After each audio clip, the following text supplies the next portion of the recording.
A college student charged with rape was arraigned in Allegheny, coming up next on Sbu TV.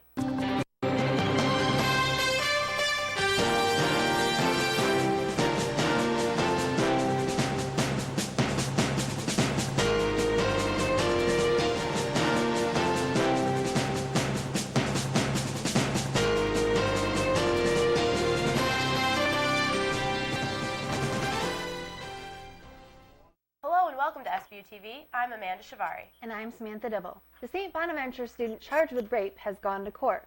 St. Bonaventure sophomore William Markey was arraigned Monday, February 8th on third-degree rape charges.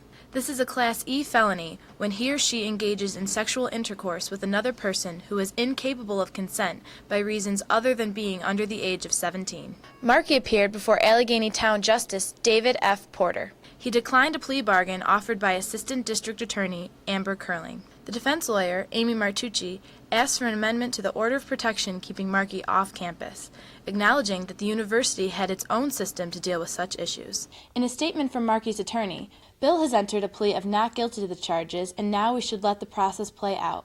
We understand that some students may have information that may benefit Bill. I ask anyone who does to contact me. Markey will appear in front of Little Valley Grand Jury for a felony hearing this spring. The victim picked out Markey in a photo lineup. Next, we move to another story that involves the law. This one gets us behind the wheel. Using a portable device while driving was made illegal in November, and law enforcement officers believe it's the first step in the right direction for safer driving. Whether it's a text message, a phone call, or an email, they're illegal when driving in New York State. It takes away from them actually concentrating on the road. The biggest problem is it's a distraction. The ban on the use of portable devices while driving was put into effect last November, and for St. Bonaventure senior Colleen Niland, just one phone call meant a $100 fine. I picked up the phone and was on it and pulled into my driveway, and the cop actually pulled me into my driveway and gave me a ticket for talking on my phone. Allegheny police say the ban means more work, but if it means safer driving. In 2009, there had been 6,000 Americans killed in vehicle crashes due to some kind of distraction. A lot of people are still using them, so we're trying to decrease the numbers in accidents. Allegheny police have given out about a dozen tickets for using electronic devices while driving since the law went into effect. Currently, 5 states have similar bans on using cell phones and other devices, and some believe a national standard isn't a bad idea. I don't see why not. I mean, we have a universal legal drinking age. Why not a universal cell phone law? That way there, no matter what state you're driving in, you know that it's going to be against the law to use your cell phone. Until then, state laws will keep drivers in check. Violators can face a fine of up to $150 with an $85 surcharge. You are taking your eyes off the road and trying to use both hands, and that can get dangerous. For Sbu TV, I'm Liz Witter. The law changed last month to include commercial drivers in the ban. We just looked at one aspect of driving that could make your wallet considerably lighter. Now we will take a look at another one. It seems unlikely, but it's true. U.S. highways are getting worse, though people are driving less. United States roads are suffering as the current tax on gasoline is not enough to keep the highway system maintained. That's because today's vehicles are more environmentally friendly, so drivers visit the gas pump less often. Some lawmakers have recognized the problem, while the U.S. Transportation Department have proposed a new bill known as Vehicle Miles Traveled to replace the gasoline tax. The idea works this way. Through a vehicle GPS, government officials could track the number of miles each car has been driven. To ensure all cars are taxed, a chip will be inserted into every vehicle inspection sticker in case a car does not contain a GPS. Each car owner would then get a bill taxing them approximately ¼ cent per mile. Those who have long commutes would be hit the hardest. I asked a St. Bonaventure professor who has a 2-hour commute to the university campus for her reaction. I thought he was crazy, to be honest with you, because something like that seems incredibly absurd. It doesn't seem as though anything like that could possibly happen without some enormous outcry from people. Certainly I would be upset if that were ever to happen, and I hadn't read about it, which is odd. Usually I pick up on things like that, so I'm not sure. Yeah, I was a little bit frustrated, I guess, or upset, yeah, because I certainly enjoy interacting with the students and being involved with clubs and other extracurricular activities. So it would affect me a great deal. But I have joked when I say I put the classes online, that's likely what would have to happen. And I imagine other commuters would feel the same way. Lawmakers in some states are backing the mileage tax idea, and a pilot program in Oregon is said to have been a success. For Sbu TV, I'm Sam Dibble. Driving a high-mileage car like a hybrid today saves tax dollars you used to pay at the pump. But the result is revenues to fix up roads are dropping every year gas mileage improves on the nation's vehicle fleet. This week, St. Bonaventure Student Government gave students the chance to win iPods, gift cards, and skiing passes while helping a good cause. 25 students joined with the St. Bonaventure Student Government Association Wednesday to Stomp Out Cancer. SGA created the annual fundraiser last year to benefit a youth cancer organization, I'm Too Young for This, or I2Y. Participants competed to stomp and burst balloons attached to other contestants' ankles. The 10 finalists who were able to keep their balloons inflated the longest competed during halftime at the men's basketball game. SGA says the purpose of the campaign is to educate students about youth cancer. We're hoping that, especially with young adults, the earlier you detect, the more chance of survival and survival with a high quality of life there is. The event raised about $250 to be donated to the I2Y organization. Coming up on Sbu TV, we'll show you how to stay safe while skiing and how the warming house is running under new management.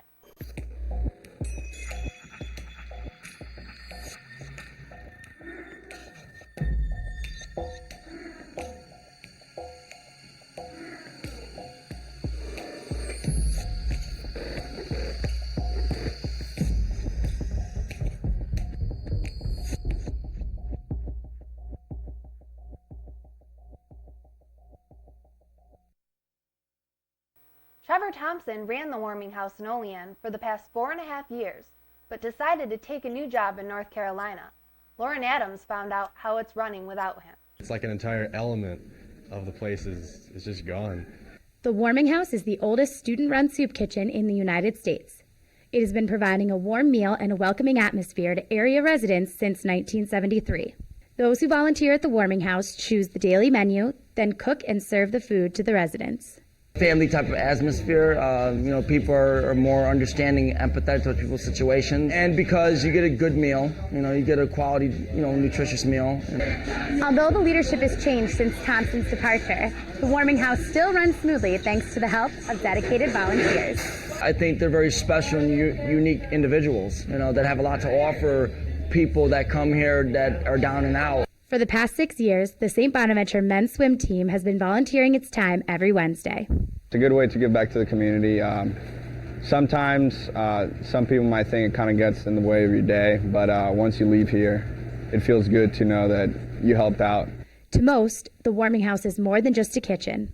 I feel as a part of the university, and I think it's one of the great ways to get involved. As the weather gets colder, the warming house gets busier. But volunteers aren't afraid of working hard. I love coming here. The people, they're really friendly. My first time when I came here, I was really shy, didn't know anybody. And the more you come here, you feel a part of the community. For Sbu TV, I'm Lauren Adams.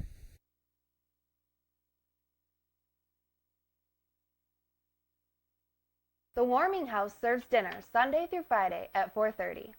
The first snow falls and the itch to hit the slope begins. But in the rush, all too often, safety is forgotten. I took a trip to Holiday Valley and Ellicottville to see how the resort and skiers are keeping safe this winter. Skiing and snowboarding are dangerous sports. There's a lot of things that you can do to make yourself have a safer trip. There is a national average of 38 deaths a year due to skiing and snowboarding accidents, and this statistic brings safety to the front of everyone's mind. We're part of the resort, and we hate to see things like that happen. And again, just people need to be in control. Holiday Valley Ski Resort in Ellicottville hasn't seen a fatality since 2008, when a 62-year-old man died after hitting a tree. Holiday Valley has worked to follow safety requirements strictly.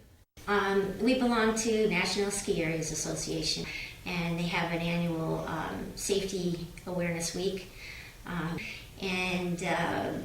We entered our program. We won the award for use of the web in our safety awareness program. Skiers and snowboarders can't rely on the resort to guarantee safety. They have to take it into their own hands to ensure safe rides for themselves and others. While the resort is responsible for making sure dangerous areas are marked, skiers are responsible for following the 7 safety rules. That we usually start with is the responsibility code.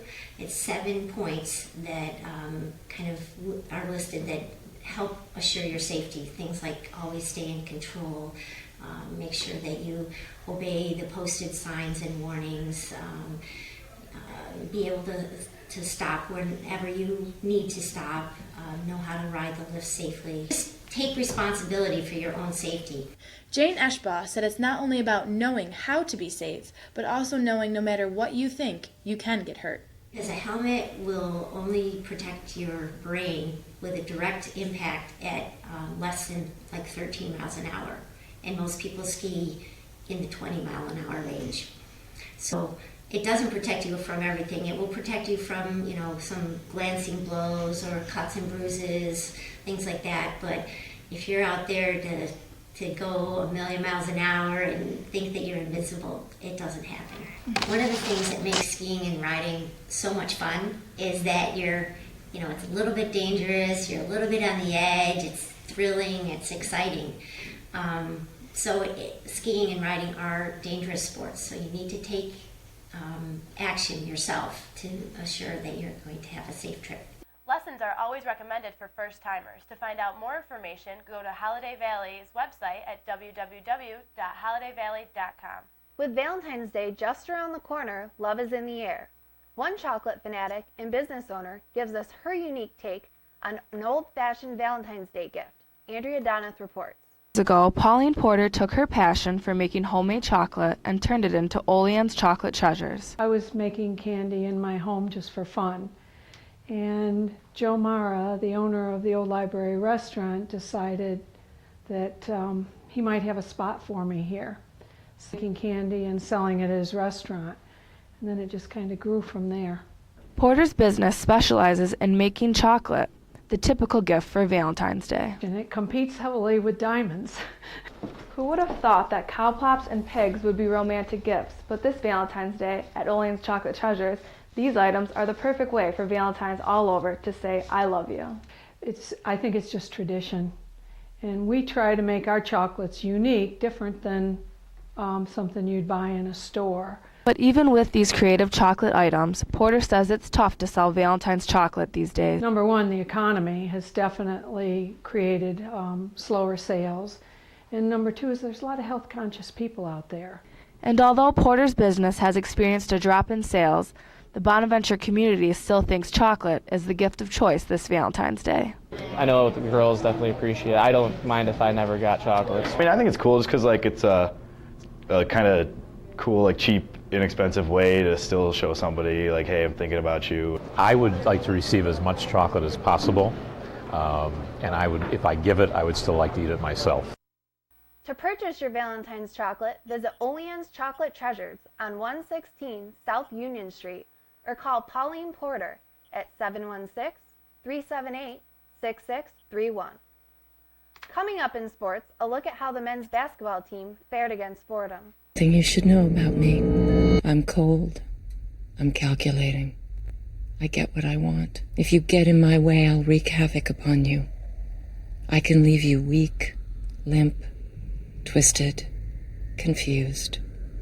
If you want to live to see tomorrow, you answer to me, and you answer quickly. I am a stroke. Learn to recognize a stroke and act quickly. The St. Bonaventure men's team was looking to snap its 4-game losing streak on Wednesday night against Fordham. The Bonnies started the game with a 10-2 run, capped by this 2 from Andrew Nicholson. Fordham responds with Chris Gaston's layup plus the foul.